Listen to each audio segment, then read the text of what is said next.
A family from Berthoud is hard at work trying to let their kid be a kid. And as Denver 7's Blake Rosnowski found out, that work has turned into a mission to make northern Colorado more inclusive. In an empty field full of dirt and weeds, the Bowling family sees possibility. Something that seems so simple, taking their 3 boys to a park where they can all play, presents challenges many families might never experience. I often talk about how lucky we are and all the great things, but there are some hard things too. We often have to fight to get things for Miles. That's because while Miles bowling in many ways is just like any other 4-year-old boy,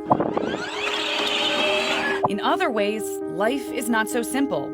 After undergoing IVF treatment to get pregnant for the 2nd time, Lauren and her husband Richard learned they were pregnant with twins. But at 12 weeks, they found out they were sick. Lauren had to be admitted to Children's Hospital Colorado at 20 weeks pregnant and delivered Mac and Miles 8 weeks later. Both twins were born not breathing and resuscitated at birth. And at some point in that time frame, Miles lost oxygen long enough that he had a traumatic brain injury, which is called PVL.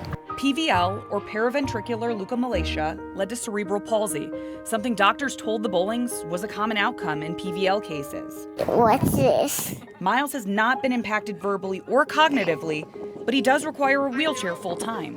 He really enjoys playing on the playground, like most kids. But the closest fully accessible playgrounds are in Fort Collins, Westminster, and Greeley, all 40-minute drives from the Bowlings, which sparked an idea.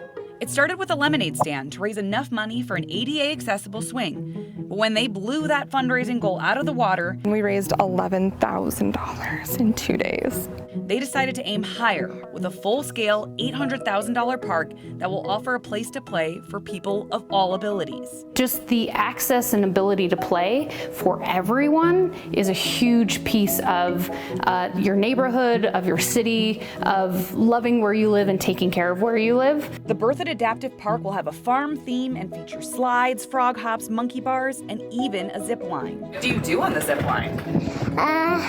We hang on like monkeys.